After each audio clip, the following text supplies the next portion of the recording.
說了這話以後，約有8天，耶穌帶着彼得、約翰、雅各上山去禱告。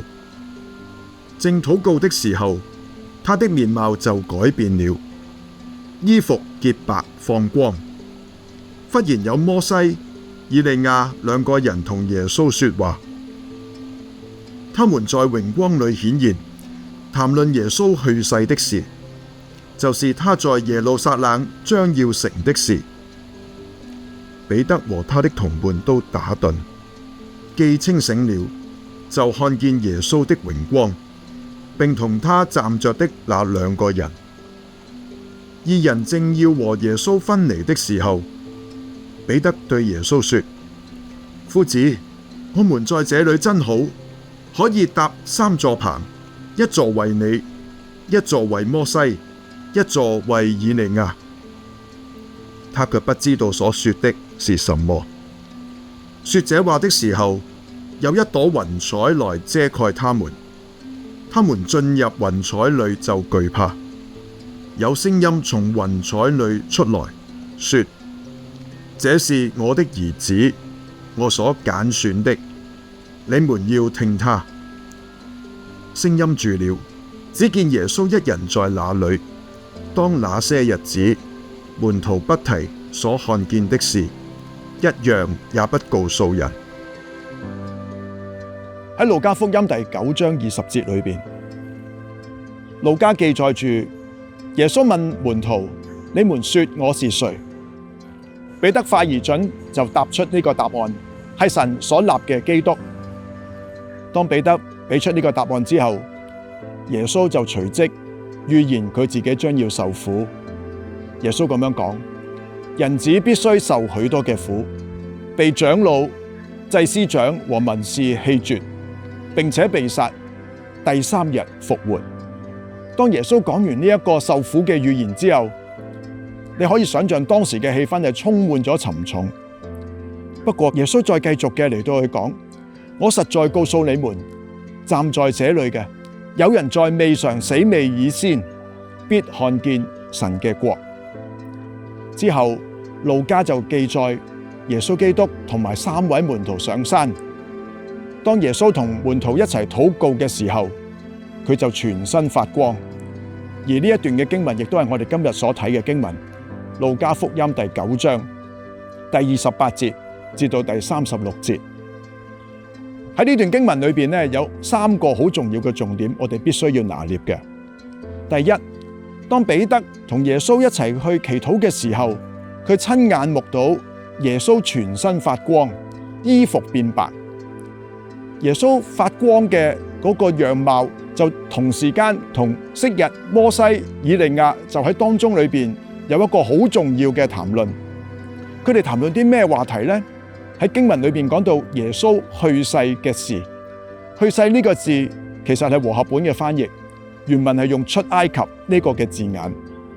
跟住經文再補充，就係在耶路撒冷將要成就嘅事。大概喺聖經嘅作者裏邊，佢講到耶穌被釘十字架，其實就係新約裏邊耶穌點樣帶領佢嘅子民出埃及。第二個重點就係當耶穌同呢一班先知嚟到去談論嘅時候，門徒見到呢個景象就話：我們在這裏真好。其實喺聖經裏邊講到彼得咧，佢所講嘅嘢咧不求甚解。總之見到一個榮耀嘅景象，佢就好想留住呢一刻咁美好、咁神聖嘅呢一幕，搭3座棚，希望就係將呢一個咁美好嘅時刻、咁榮耀嘅時刻，永遠留喺彼得嘅心靈當中。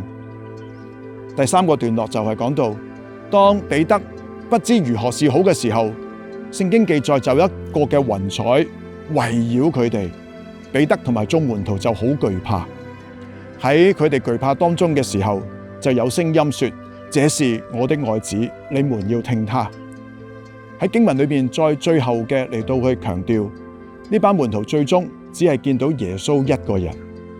成段經歷其實係耶穌刻意為門徒嚟到去安排嘅。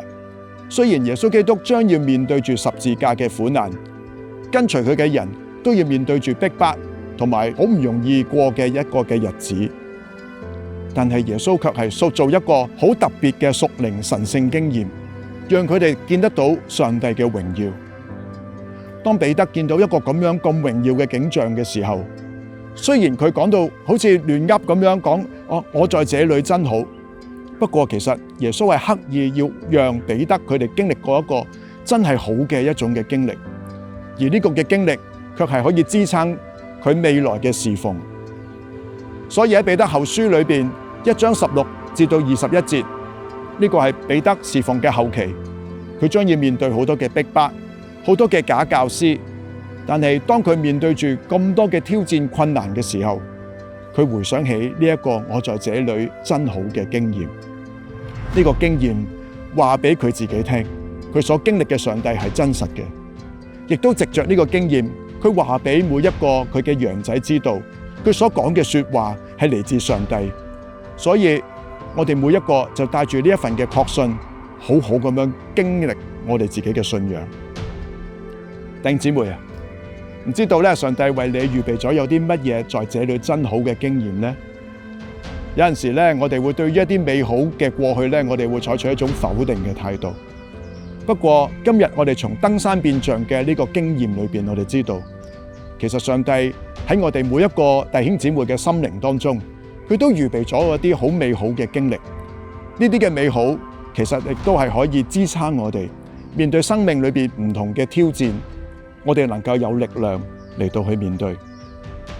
當我哋知道信仰嘅路唔容易行嘅時候，但係信仰唔係就係全部都俾我哋係艱難同埋困苦嘅。上帝會為我哋預備榮耀美好嘅經歷喺我哋嘅心靈當中，我哋就帶住呢啲嘅經驗，繼續經歷上帝，一齊為上帝嚟到去打拼。弟兄姊妹啊，你試下回想一下，喺你過去嘅信仰裏邊有冇經歷過在這裏真好嘅體會呢？呢個正面嘅信仰體會對你日後嘅信仰觀念有啲咩影響啊？